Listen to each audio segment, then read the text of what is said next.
Berdoa. Tuhan, kami murid-Mu, jadi biarkan kami setia melangkah bersama-sama Tuhan, berjalan di belakang Tuhan, melihat apa yang Tuhan lakukan, mendengar apa yang Tuhan katakan, melakukan apa yang Tuhan perintahkan. Kami ingin terus belajar dari Tuhan seumur hidup kami. Kami mau terus bertumbuh di dalam pemahaman, pengenalan, dan juga kedekatan dengan Tuhan. Biarlah karena itu ibadah ini menolong kami semakin mengerti jati diri kami sebagai murid Tuhan. Di tengah begitu banyak pergumulan, di tengah begitu banyak godaan yang mau mengajak kami berpaling dari Tuhan, kami mau tetap menjadi murid Tuhan. Itu sebab ya Tuhan, biarkan mata kami terus terarah kepada Tuhan. Biarkan langkah kami terus mengikuti Tuhan sampai akhir nafas kami. Dan biarlah ya apa yang kami baca, apa yang kami renungkan, apa yang kami dengarkan, menolong kami semakin paham apa yang Tuhan inginkan dari kami sebagai murid-murid Tuhan. Itu sebab kami serahkan hamba-Mu di dalam pelayanan pemberitaan firman ini. Mampukan dia, kuduskan dia, layakkan dia untuk menyampaikan apa yang menjadi maksud Tuhan untuk kami semua murid-murid Tuhan. Di dalam dan demi nama Tuhan Yesus Kristus kami berdoa. Amin. Ya saudara, pembacaan Alkitab terambil dari Amsal 22 ayat keempat dan Roma 12 ayat 13 sampai ayat yang ke-16.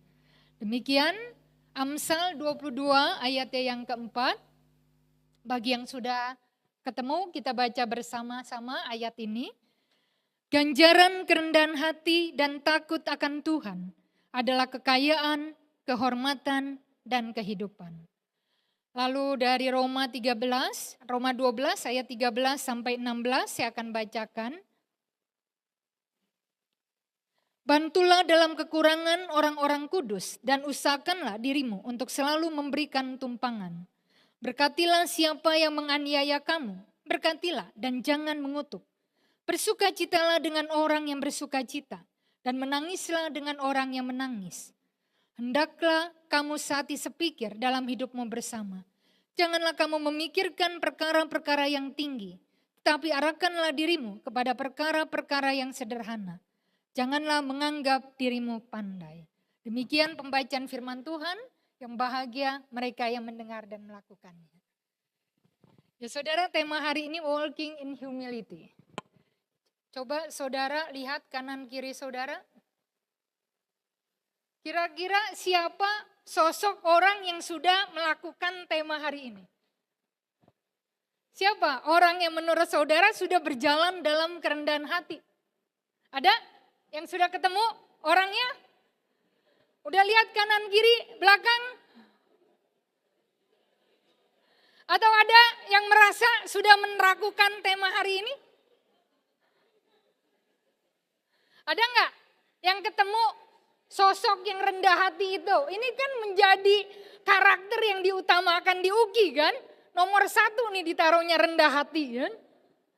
Sudah ketemu belum orang rendah hati? Hah? Semua? Kenapa Pak alasan Bapak mengatakan itu? Karena wajib. Jadi ini hukumnya wajib. Yang belum melakukan out. Ya. Tapi siapa yang menjadi inspirasi saudara ketika kita bicara orang yang berjalan dalam kerendahan hati? Yang menjadi panutan contoh saudara untuk melakukan karakter murah hati ini, rendah hati ini. Ada? Tuhan Yesus. Ya saudara, saya senang kalau tadi dibilang banyak gitu ya. Karena itu memang menjadi rema, menjadi karakter yang diinginkan gitu, yang juga diperjuangkan di lingkungan keluarga besar UKI ini. Ya karena memang karakter rendah hati ini nggak banyak yang punya ya. Bahkan karakter rendah hati ini baru menjadi sesuatu yang diagungkan oleh agama-agama lain ya ketika sesudah Kristus ya. Karena dia sosok yang sangat melakukan karakter kerendahan hati ini. Saya belum lama pulang dari Amerika, tanggal 12 Juni kemarin. Dan saya mendengar banyak cerita dari teman saya yang di sana, yang memang sudah hampir citizen. Dia cerita orang-orang Indo di Amerika itu suka sekali kalau punya pasangan orang-orang Amerikanya, orang bulenya. Karena mereka akan merasa lebih hebat, lebih prestisius dibandingkan yang berpasangan dengan sesama orang Indo, orang lokal. Padahal menurut dia orang-orang Amerika itu punya sisi negatif yang sangat besar. Jadi kalau mereka sudah bekerja lalu kemudian PHK, mereka nggak akan gampang mau bekerja lagi kalau gajinya nggak sama minimal dengan yang pernah dia kerja itu dapatnya. Atau juga yang kedudukannya sama. Jadi kalau lebih bawah dia belum tentu mau kerja. Sehingga akhirnya banyak orang-orang Indo yang sama dengan orang-orang Amerika itu hanya akan menjadi penyuplai pasangannya itu. Ketika dia tidak mau bekerja lantaran sulit mendapatkan profesi dan penghasilan yang sama. Dan kita nggak heran kenapa para imigran-imigran gelap dari berbagai negara yang kemudian mengisi pasar-pasar dari pekerjaan-pekerjaan kasar, baik di laundry, di SPBU, ataupun juga di pabrik-pabrik, di toko-toko minimarket, bahkan di resto-resto. Dan kondisi senada yang juga sekarang dialamin di Indonesia, menurut info yang saya dengar, 10 juta Gen Z ini nganggur. Kenapa? Padahal mereka ini secara IT lebih bagus, juga pengetahuan lebih luas, lebih tinggi. Tapi karena mereka merasa dengan pengetahuannya, dengan gelarnya itu mereka menjadi lebih hebat dibanding dengan yang lain. Jadi ogah kerja kalau gajinya UMR. Mereka lebih pilih nganggur daripada gaji UMR. Bahkan kalau orang tuanya berkecukupan ya lebih pilih nggak kerja. Saya pernah punya murid dia ini tiap kali mau naik kelas selalu ngulang 2 tahun. Jadi sampai saya bilang kenapa kamu seperti ini gitu ya. Buat apa Bu repot-repot, orang tua saya sudah kaya. Kenapa saya harus susah-susah? Dan saya anak tunggal, semua akan diberikan untuk saya. Dari apa yang orang tua berikan, kenapa saya harus repot? Dan saya juga banyak nonton YouTube ya, banyak pengusaha enggan mempekerjakan Gen Z ini. Karena ya ini lebay dalam hal ini berkeluh kesah ya. Mereka juga kurang pengalaman walaupun pengetahuannya banyak ya. Dan mereka nggak suka berproses panjang ya. Jadi kalau dulu kita harus jibaku untuk bikin tulisan, skripsi, ini tinggal dengan gampang buka di HP segala informasi didapat. Jadi untuk berproses itu agak ogah ya. Gen Z itu cuma mau work smart tapi bukan work hard. Dan memang ini nampak gitu ya perbedaannya di Amerika. Orang-orang yang generasi muda, kalau generasi dulu-dulu yang datang itu mau kerja apa saja. Dan orang Indo itu di Amerika terkenal mau disuruh apa saja oleh majikannya. Tapi yang sekarang ini pilih-pilih kerja. Ini teman kos saya di Philadelphia ngomong ke saya, dia nggak mau kerja di pabrik. Karena waktu dia kerja di resto, dia dapat 6.000 US sebulannya.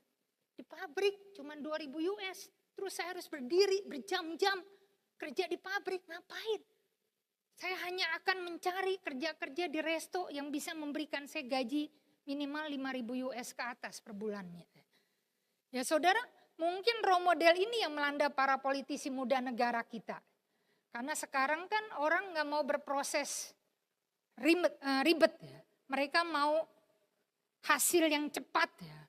Meraih jabatan kedudukan yang diinginkan dengan cara cepat. Ya walaupun harus menabrak kanan dan kiri ya. Tapi yang memprihatinkan kita setelah orang-orang itu mencapai jabatan kedudukan yang diinginkan. Mereka jadi tinggi hati juga. Saya ingat pernah ramai kasus di DPR itu. Ada anggota dewan yang marah ya. Dengan pimpinan KPK. Karena ketika dipanggil menjawab lalu tidak pakai yang terhormat. Dewan Perwakilan Rakyat. Mereka permasalahin kenapa? Presiden Kapolri saja panggil kami yang terhormat. Lalu Anda tidak memanggil kami. dengan istilah yang terhormat. Ridwan Kamil juga kalau saudara masih ingat pernah dikecam ya, karena dia pernah berseteru dengan salah seorang guru honor di daerah Cirebon. Karena ketika menjawab tweetnya Ridwan Kamil, dia pakai istilah maneh untuk Ridwan Kamil. Dan Ridwan Kamil tersinggung dengan istilah itu. Tapi netizen membela guru honorer itu dengan mengatakan, oh jadi maunya dipanggil Paduka ya, Sri Baginda yang mulia, yang di Pertuan Agung ya. Karena kok ini kan bahasa sehari-hari yang mestinya tidak masalah dengan sapaan maneh itu ya. Bahkan dia sampai harus keluar dari sekolah tempat dia mengajar gara-gara bersinggungan dengan Ridwan Kamil. Ya saudara-saudara, teman kuliah saya yang juga ini seangkatan dengan Pendeta Mersiana Saragi, ini kerja di STT Jakarta. Lalu ada rekan yang lain jadi dosen beberapa orang. Lalu dia merasa ini hubungan yang dulu akrab, dekat sebagai satu angkatan ini jadi beda hanya karena dia karyawan. Lalu teman yang lain itu dosen gitu. Dia merasa ada kesenjangan ya. Tidak lagi bisa komunikasi dekat dan akrab ya. Karena seakan-akan status kedudukan antara dosen dengan karyawan itu membuat rentang yang jauh. Ya saudara-saudara, dan kalau mau jujur ya kita sendiri pun mungkin susah mempraktekkan tema hari ini. Makanya cukup banyak orang-orang Kristen yang perlu memakai barang-barang bermerek kan untuk menaikkan status sosialnya, untuk terlihat lebih wah dibandingkan orang-orang lainnya ya. Nggak jarang kita melakukan pinjaman online ya. Ini kan luar biasa ya. Yang terpapar pinjaman online ini paling besar kalangan guru ya. Lalu baru ibu rumah tangga, orang-orang yang di PHK ya. Bahkan juga para pendeta banyak yang kena jerat pinjaman online ini ya. Ada rekan pendeta yang ditanggalkan hanya karena dia demi punya HP seharga 35 juta dia pinjam online ya. Padahal gaji sebagai pendeta gak sampai 10 juta ya. Dan ini lalu yang membuat dia harus ini berurusan dengan para debt collector yang datang ke gereja bertubi-tubi ya. Dan menghubungin semua kontak yang ada di HP-nya ya. Ya banyak dari kita juga sering kan merasa harus mencantumin gelar-gelar kita di berbagai acara ya. Kita merasa dengan ini kita akan beda, lebih hebat, lebih wah dibanding orang-orang lainnya. Kita juga seringkali nggak ragu terlibat dalam judi online untuk bisa mendapatkan kekayaan dengan cepat ya. Status sosial yang lebih tinggi ya. Ini mengerikan ya. Kalau saya baca data 2023, orang yang terkena ini judi online ini sampai 327 triliun, bayangin. Itu seperti bikin IKN ya. Udah mau harganya segitu ya. Ya karena orang tergiur ya. Pengen mendapatkan uang cepat, instan dengan menghalalkan segala cara ya. Bahkan kita juga seringkali rela menghalalkan segala hal untuk bisa mendapatkan kekayaan dan ketenaran dengan cepat ya. Makanya koruptor di negeri kita susah diberantas ya. Ya karena itu cara instan ya untuk bisa menaikkan status dirinya dengan kekayaan yang dia dapatkan ya. Ya saudara, maka hati-hati. Belum pernah saya melihat orang yang berjalan dengan dalam roh ketinggian hati ini bisa hidupnya tenang, sukacita, damai sejahtera, dihormatin dan disegani. Yang ada orang-orang ini malahan dikutuk, dibenci, dimanfaatin, disirikin, dikepoin, dikecam, bahkan juga dibunuh. Ya. Terlalu banyak kasus di negara kita ya. Orang yang tinggi hati sama mantannya lalu jadi ya hilang nyawa. Yang tinggi hati sama bawahannya jadi memancing emosi untuk memusnahkan nyawa yang bersangkutan. Tapi sebaliknya orang yang mampu berjalan dengan kerendahan hati, kata penulis Amsal, akan mendapat kekayaan, kehormatan dan kehidupan. Ya saudara, Alkitab pun menyatakan ini ya, ada banyak tokoh yang nasibnya baik karena bersikap rendah hati. Tapi nasibnya buruk gara-gara dia bersikap tinggi hati ya. Mungkin saudara ingat orang Farisi dengan orang ini pemungut cukai yang ketika datang kepada Tuhan, yang satu menyombongkan diri, yang satunya mengakui dengan jujur kenegatifan dirinya. Tapi Tuhan malah membuat orang yang si pemungut cukai itu dibenarkan, sedangkan yang meninggikan diri ya akan direndahkan. Lalu juga kita ingat sosok pemimpin muda yang kaya di Lukas 18, dia merasa di hadapan Yesus sudah hebat karena mampu melakukan seluruh hukum Taurat. Tapi akhirnya ketika diuji oleh Tuhan untuk menjual semua yang dia miliki dan sungguh-sungguh mengikut Tuhan, ya dia harus pergi dengan sedihnya. Dan Tuhan bilang ya orang tipe ini susah sekali masuk ke dalam kerajaan Allah. Ya saudara, artinya sikap-sikap tinggi hati, sombong, congkak, egois, puas diri itu hanya akan berdampak negatif dalam hidup kita. Dan hanya akan membawa kita jauh dari kerajaan Allah. Makanya berjalan dalam kerendahan hati seperti yang Pak Rektor bilangnya. Ya ini nilai-nilai yang memang harus menjadi fokus kita semua. Harus kita sama-sama perjuangkan ya, dalam kehidupan kita. Karena ini yang akan membuat kita mencapai apa yang menjadi impian kita dan membuat kita menjadi sosok yang berkenan di hadapan Tuhan. Roma 12 ayat 13 sampai 16 itu menjadi bantuan untuk kita mengarahkan diri seperti apa orang yang berjalan dalam kerendahan hati itu. Karena nats ini, Roma 12 ini adalah bagian dari nasihat Rasul Paulus kepada jemaat di Roma. Bagaimana mereka sebagai murid Yesus seharusnya hidup berelasi, bergaul dengan orang-orang Kristen maupun non-Kristen. Dan menurut Rasul Paulus, kalau kita sarikan dari tulisannya, pengikut Kristus yang berjalan dalam kerendahan hati, itu adalah pertama mereka-mereka yang punya inisiatif dan kegemaran membantu saudara-saudara seimannya yang mengalami kekurangan dan membutuhkan tumpangan. Ya saudara, Paulus sadar pada zamannya orang-orang Kristen itu hidup dalam kekurangan karena berbagai tekanan, intimidasi dan juga aniaya yang mereka hadapin dari orang-orang yang membenci Kristus. Ya. Tetapi walaupun kondisi orang-orang Kristen ini sulit, Paulus meminta jemaat Kristen tetap berinisiatif untuk mencari mereka-mereka yang butuh bantuan. Bukan hanya menunggu orang yang perlu dibantu datang kepada mereka. Dan memang hanya orang yang sudah berjalan dalam kerendahan hati yang akan bisa melakukan nasihat Rasul Paulus ini. Karena kalau kita tinggi hati, kita nggak akan mau membantu orang yang nggak kita kenal. Atau membantu orang yang memang nggak datang, nggak minta tolong kepada kita. Ya.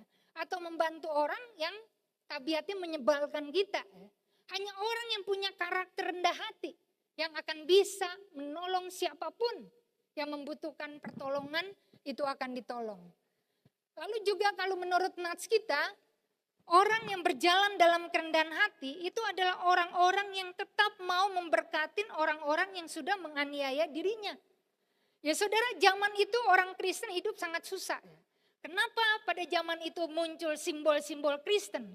Itu karena sebagai bahasa komunikasi antar orang Kristen. Mereka jadi tahu itu adalah orang Kristen dengan adanya simbol salib, simbol iktus, dan juga simbol-simbol Kristen lainnya. Tapi Paulus tetap minta walaupun hidup orang Kristen begitu susahnya, jangan balas, jangan mengutukin, artinya mengharapkan celaka dalam hidup orang yang menyakitin dan menganiaya mereka. Sebaliknya jemaat Kristen tetap diminta memberkatin, mengharapkan kebaikan, shalom pada diri orang yang sudah menyakitin mereka. Dan sekali lagi tanpa roh kerendahan hati, gak mungkin kita melakukan nasihat ini. Karena pasti kita akan mau membalas kalau bisa berlipat-lipat dari apa yang sudah orang lakukan kepada kita. Lalu yang ketiga, menurut Paulus orang yang sudah berjalan dalam kerendahan hati itu akan mau dan mampu bersukacita dengan orang yang bersukacita dan menangis dengan orang yang menangis. Ya saudara, kenapa? Sebab orang yang rendah hati akan bisa menyelamin perasaan orang lain. Apa yang sedang orang itu hadapin, apa yang sedang orang itu pergumulkan. Kalau kita tinggi hati, kita nggak akan merasa selevel. Sehingga perlu-perlunya kita menyelamin kedukaan orang lain. Bahkan kita bisa merasa sirik atas kebahagiaan orang lain. Tapi sosok rendah hati akan bisa merasa sukacita dengan yang bersukacita. Dan berduka dengan mereka yang sedang menangis. Lalu yang keempat, orang yang sudah berjalan dalam kerendahan hati. Menurut Rasul Paulus adalah orang yang mampu sehati sepikir dengan orang di sekitarnya. Dia tidak menganggap dirinya paling pandai dan malah lebih fokus dengan perkara-perkara sederhana daripada perkara-perkara yang wah. Artinya orang yang sungguh rendah hati itu akan bisa melihat orang lain di sekitarnya sebagai persekutuan, sebagai keluarganya. Makanya walaupun ada perbedaan tetap mampu bersatu. Walaupun ada rentang kedudukan yang berbeda-beda akan bisa bergaul dengan orang yang berbeda-beda itu. Dan walaupun dia punya begitu banyak pengetahuan dan juga pemahaman tidak akan mau merendahkan mereka yang tidak punya pengetahuan sebanyak dirinya. Fokus utama dari orang yang rendah hati itu adalah hidup rukun sebagai satu keluarga di dalam Tuhan. Bukan fokus ke dirinya. Concernnya adalah kehendak Tuhan, bukan kesenangannya. Jadi gak masalah dia gak menonjol di dalam kepintarannya. Tidak masalah dia tidak berbeda di dalam kekurangan-kekurangannya itu. Karena sama-sama ingin bersatu dalam harmoni. Ya saudara, makanya saya ini sampai sekarang, walaupun saya lulus tahun 94, saya masih ingat sosok almarhum Ketua STT Jakarta dulu, Lim Kim Yang, Profesor Dr. Lim Kim Yang. Ini orang ini luar biasa. Itu pengetahuannya, lalu juga kemampuannya. Tapi ini paling sederhana, paling humble. Dia bisa ngobrol dengan siapapun ya. Bahkan Pak Lim itu tiap minggu akan main badminton dengan karyawan, dengan mahasiswa. Tiap kita perlu pengen ngobrol itu bisa ketemu Pak Lim dengan mudah. Nggak ada jarak. Dan Pak Lim ini walaupun dia bisa memilih untuk bekerja di luar negeri dengan kedudukannya, dengan gelarnya, dia memilih untuk mengabdi di alma maternya. Padahal STT itu dengan mahasiswa satu angkatan rata-rata 50 orang, berapa gaji dosennya? Minim sekali. Berapa fasilitas yang diberikan? Pak Lim itu bajunya sederhana. Lalu juga mobilnya mobil tua, rumahnya kecil.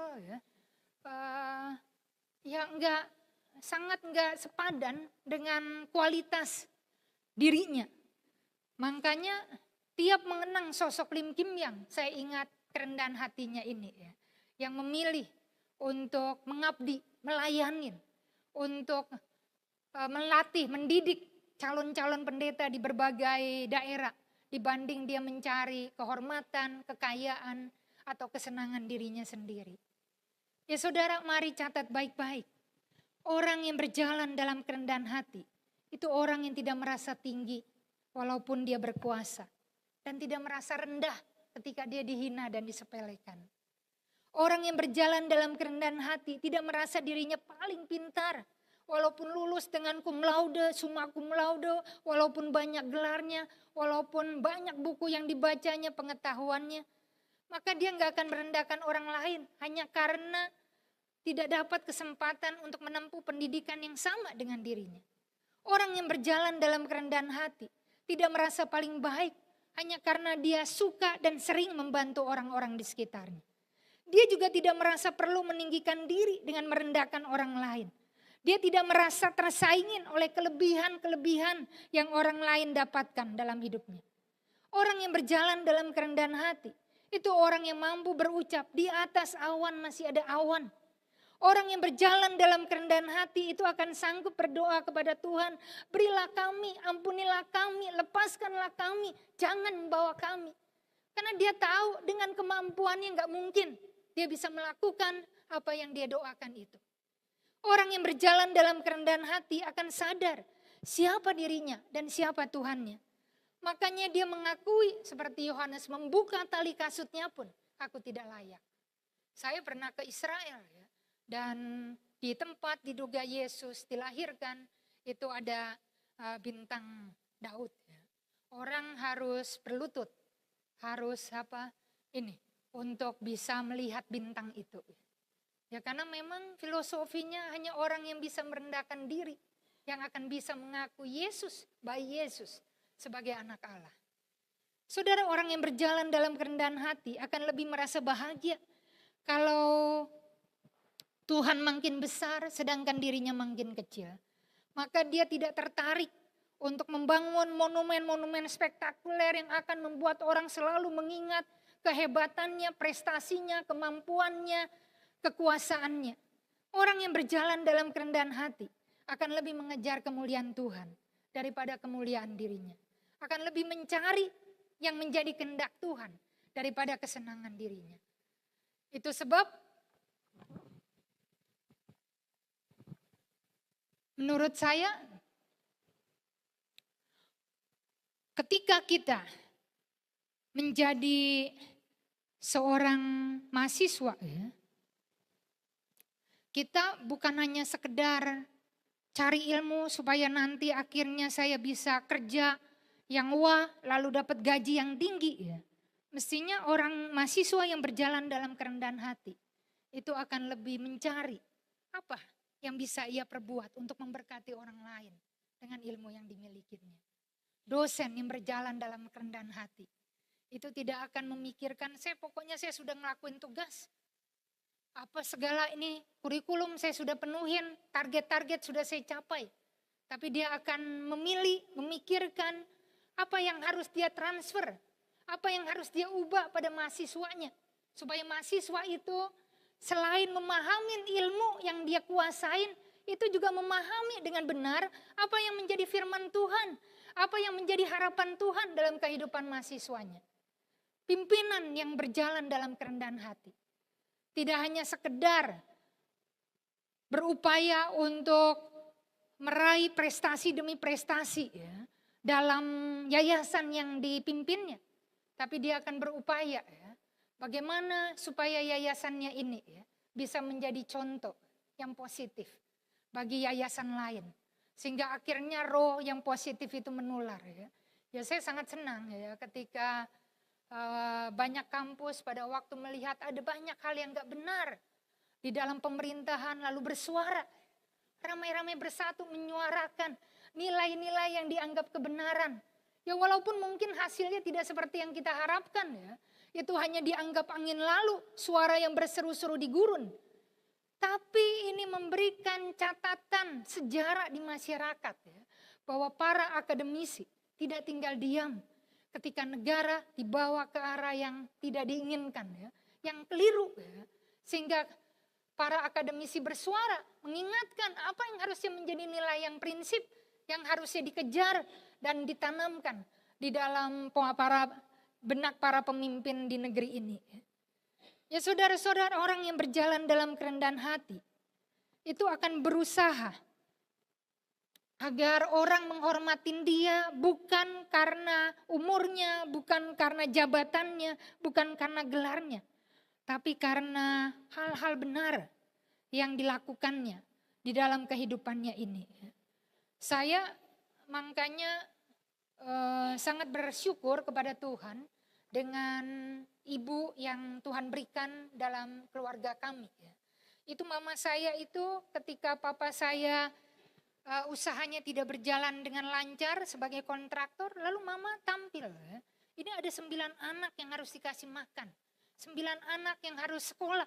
Lalu mama saya dari ibu rumah tangga memilih menjadi seorang pedagang kue.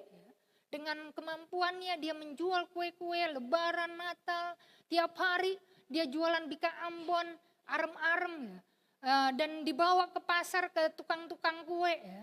Dan dari situ 9 anak menyelesaikan S1-nya ya. Ini luar biasa menurut saya ya. Padahal mama saya pendidikannya cuma SMP. Tapi dia nggak malu. Dia malu kalau anaknya nggak menempuh pendidikan yang seharusnya. Dia malu kalau dia minta bantuan dari orang lain bukan karena kemampuannya. Makanya dia tinggalkan gengsinya, lalu dia berupaya bagaimana anak-anaknya ini berhasil dengan kerja kerasnya sendiri. Ya, waktu saya belajar ke Jakarta di STT Jakarta itu yang menjadi motivasi saya belajar. Ini belajar dengan giat ya, karena saya ingat ini saya bisa di kampus ini karena mama saya bangun jam 2 pagi ya, untuk manggang kue. Lalu pergi ke pasar jam 5 supaya kue-kue itu dijual dan bisa terus membiayain anaknya yang kuliah di Jakarta. Ya saudara-saudara, makanya saya sangat berharap UKI sebagai perguruan tinggi Kristen itu sungguh-sungguh mempraktekkan tema ibadah hari ini, berjalan dalam kerendahan hati. Sehingga kampus ini gak cuma punya tema besar yang bagus, UKI berkolaborasi dan berinovasi, menghasilkan prestasi bagi kemuliaan Tuhan. Itu waktu mau naik ke sini kan ada itu plakat-plakat yang dituliskan dekat lift, saya baca itu. Semoga ini bukan cuma hiasan, hanya formalitas karena harus punya ya sebagai perguruan tinggi. Tapi ini memang menjadi tekad ya, menjadi juga impian bersama. Ini akan seperti ini. Saya yakin kalau kampus UKI mau berjalan dalam kerendahan hati, itu pasti bukan cuma unggul dalam akreditasinya, tapi betul-betul unggul di dalam kontribusinya, di dalam pengabdiannya, di dalam juga pelayanannya. Kalau keluarga besar UKI mau berjalan dalam kerendahan hati, maka moto UKI melayani, bukan dilayani. Itu bukan cuma jadi slogan, tapi jadi gaya hidup keluarga besar UKI yang pernah berada di kampus ini. Kalau saja para pengurus UKI mau berjalan dalam kerendahan hati, maka rumah sakit UKI dan kampus ini bukan cuman akan menjadi rumah sakit yang ya diingat, dicatat sebagai tempat yang bisa menyembuhkan, merawat orang, tapi akan diingat sebagai rumah sakit yang menghadirkan Kristus. Karena ketika orang berinteraksi di kampus ini, lalu dia juga dirawat di rumah sakit UKI, dia akan merasakan ya, ada sosok Kristus yang ditemui pada diri tenaga-tenaga perawat ataupun juga para dokternya. Ya saudara, kalau saja para dosen dan dokter di UKI dan rumah sakit UKI berjalan dalam kerendahan hati, itu pasti orang-orang yang pernah belajar dan dirawat di sana itu akan mengaminkan. Saudara bukan cuma punya pengetahuan yang mumpuni, bukan cuma ilmunya bisa dipertanggungjawabkan secara profesi, tapi komitmennya di dalam memberi diri, memberkati orang dengan apa yang dimiliki, itu sungguh-sungguh terasa. Kalau saja para karyawan, tenaga pendidik dan kependidikan UKI berjalan dalam kerendahan hati, maka inovasi akan terus muncul dengan kreatifnya. Karena ini bukan cuma jadi tema besar, tapi menjadi gaya hidup, menjadi semangat hidup pada diri tenaga pendidik dan kependidikannya. Dan kalau mahasiswa UKI berjalan dalam kerendahan hati, saya yakin para lulusannya bukan cuma meninggalkan kampus ini sebagai orang berilmu, orang cerdas, orang berpengetahuan, tapi orang yang terutama mau mempermuliakan Tuhan dalam hidupnya. Saudara-saudara, waktu saya ke Amerika, saya banyak ngobrol dengan murid-murid orang-orang Indo yang studi di sana. Dan mereka bilang, gampang sekali sekolah di Amerika ini. Pelajarannya gampang. Gak perlu belajar seperti di Indonesia nilainya hasilnya baik. Penyerapannya baik.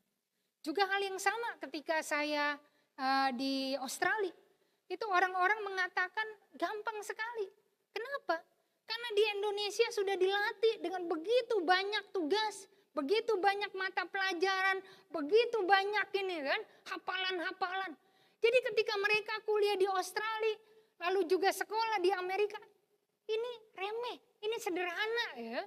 Yang saya nggak ngelihat anak-anak yang ibu kos saya tuh sampai belajar mati-matian, ngulangin, ngapalin ya. Mereka malah gembira ya. gampang, saya bisa milih pelajaran yang saya suka, nggak macem-macem gitu. Ya karena sudah dilatih. Saya karenanya percaya kalau mahasiswa UKI selama kuliah di sini dididik dalam nilai-nilai Kristiani, memahami ajaran-ajaran Tuhan dan mempraktekkan itu, berlatih mempraktekkan ajaran Tuhan dengan konsisten selama melakukan KBM di tempat ini. Ya, ini akan menjadi habit ya. Menjadi hal yang bukan lagi hafalan, bukan lagi perintah ya, tapi ya sudah gaya hidup. Ya ini yang saya dapatkan, yang saya temuin hari-harinya, yang harusnya saya prioritaskan dan saya hargai dalam kehidupan saya. Ya saudara, sejak Pilpres kemarin banyak nilai buruk yang dipertontonkan elit politik negara kita. Mereka memakai kekuasaan untuk kepentingan sendiri, menghalalkan segala cara untuk mendapatkan keinginan-keinginannya, memperdaya masyarakat dengan janji-janji yang tidak bisa diwujudkan. Saya bayangkan bagaimana kualitas SDM negeri ini kalau para elitnya tanpa malu-malu mempraktekkan nilai-nilai kotor dan rendahan seperti sekarang. Tapi ada harapan buat negeri kita. Kalau perguruan-perguruan tinggi yang ada di Indonesia seperti halnya UKI, itu bisa konsisten mengajarkan nilai-nilai yang utama, yang penting, yang berharga untuk dimiliki orang-orang Indonesia. Berharap UKI dan rumah sakit UKI nggak cuma memberi pendidikan dan pelayanan berkualitas bagi masyarakat, tapi mengaplikasikan nilai-nilai Kristus dalam sikapnya, kesehariannya, pergaulannya. Makanya mari kita semua berkolaborasi dan berinovasi, menghasilkan prestasi bagi kemuliaan Tuhan. Dan kita berkontribusi di negeri ini menghadirkan SDM yang tidak cuma mumpuni dalam hal ilmunya, tapi juga yang sungguh-sungguh punya karakter rendah hati dan mau berjalan dalam kerendahan hati sepanjang dia menjadi seorang pengikut Kristus. Mari aminkan yang bahagia mereka yang mendengar dan melakukan. Amin. Kita bersatu di dalam doa. Tuhan, kami bersyukur untuk kampus ini. Tuhan sudah membuat kampus ini eksis, semakin bertumbuh, semakin besar, semakin diakui oleh masyarakat. Dengan terutama akreditasi gemilang yang diraihnya unggul. Tapi kami berharap ya Tuhan, Tuhan akan menolong kampus ini untuk bisa memberkati bangsa ini, rakyat negeri kami ini. Dengan apa yang sudah ditanamkan, diajarkan, dan juga dilakukan oleh keluarga besar UKI di sini. Kami juga bersyukur ada campur tangan Tuhan melalui para donatur sehingga menolong mereka-mereka yang ingin studi, menyelesaikan studi dengan bantuan para donatur ini. Berkati mereka sehingga juga bisa terus menjadi perpanjangan berkat Tuhan bagi mereka yang membutuhkan dana untuk studi lanjut ini. Kami juga mengingat ya Tuhan dan bersyukur untuk mahasiswa tingkat akhir dalam penyelesaian studi di UKI. Kiranya Tuhan memampukan, memberikan semangat, hikmat, ketekunan sehingga mereka bisa menyelesaikan studi di UKI dan meraih impiannya dan menjadi perpanjangan tangan Tuhan dengan apa yang boleh mereka lakukan untuk negeri ini. Kami juga mau berdoa untuk juga kesehatan, untuk juga kesehatan dari para pimpinan UKI. Baik yayasan UKI, rumah sakit UKI dan juga pihak rektorat di tempat ini. Biarlah ada selalu kerjasama, ada komunikasi yang positif. Ada selalu roh saling melengkapi, bersehati untuk melayanin dan bukannya mencari tekad untuk dilayanin dan dikagumin. Kami juga mau berdoa ya Tuhan bagi proses penerimaan mahasiswa baru di tahun akademik 2024-2025 ini. Ada banyak kompetitor yang dihadapin, tapi kiranya dengan pertolongan Tuhan, UKI akan bisa mendapatkan mahasiswa-mahasiswa yang dibutuhkan, sehingga akan terus memperbesar nama baik UKI dan juga memberikan kontribusi semakin besar bagi bangsa ini. Dengan banyak orang yang belajar di sini dan juga dididik dan dilatih di tempat ini. Kami juga mau berdoa ya Tuhan. Dan kami mau bersyukur untuk juga Fakultas Kedokteran UKI yang terakreditasi unggul pada tanggal 4 sampai 7 Juni yang lalu. Kiranya ini juga menjadi pengingat bahwa Tuhan beserta dengan kampus ini. Tuhan menyatakan maksud Tuhan dan Tuhan memberkati setiap upaya, setiap karya yang diberikan. Kami juga mau berdoa Tuhan dan mengucap syukur untuk terlaksananya asesmen lapangan prodi analisis keuangan. Semoga hasil yang didapatkan sebagaimana yang diharapkan. Kami juga mau bersyukur untuk persiapan akreditasi prodi manajemen pajak oleh Lamemba dan prodi keperawatan. Tuhan kiranya menolong persiapan-persiapan yang dibuat dan Tuhan memberikan kepercayaan diri, kemampuan untuk bisa menghadapi proses akreditasi ini dengan maksimal dan total. Sehingga akhirnya para penguji, penilik bisa melihat kualitas yang ada pada diri kampus ini. Kami juga mengingat dan bersyukur untuk juga pemeliharaan Tuhan bagi para dosen, mahasiswa, karyawan, tenaga pendidik, kependidikan yang telah ditolong melewatin tahun ajaran yang genap lalu dan sekarang bersiap untuk menyambut tahun ajaran yang baru. Tuhan membantu segala persiapan, biarlah kekurangan kelemahan yang ada di semester yang lalu menolong untuk memperbaiki diri dan mengevaluasi diri. Sehingga akhirnya UKI menjadi semakin baik, semakin juga diakui dan semakin juga menjadi berkat. Dan kami juga sebagai warga negara Indonesia mau menyatukan doa terhadap bangsa dan negeri ini. Kami berharap pilkada berlangsung dengan aman, dengan jujur, dengan proses yang benar. Jangan lagi mengulangin hal-hal negatif yang ada di pilpres lalu.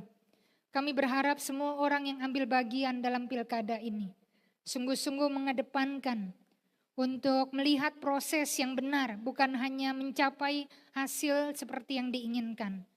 Kami juga berharap mereka-mereka yang akan terpilih sungguh-sungguh punya roh kerendahan hati, punya roh takut kepada Tuhan, sehingga apapun tidak bisa memaksa mereka melakukan hal yang salah di mata Tuhan.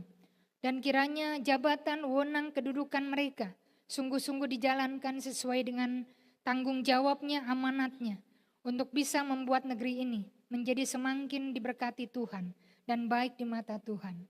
Terima kasih ya Tuhan untuk begitu banyak hal yang Kau lakukan buat kami. Kami mau terus mengandalkan Tuhan di dalam berbagai hal yang mau kami lakukan, di dalam berbagai hal yang kami alamin. Karena kami tahu hanya di dalam dan demi nama Tuhan Yesus kami bisa melakukan hal-hal yang mustahil dalam hidup kami ini. Amin.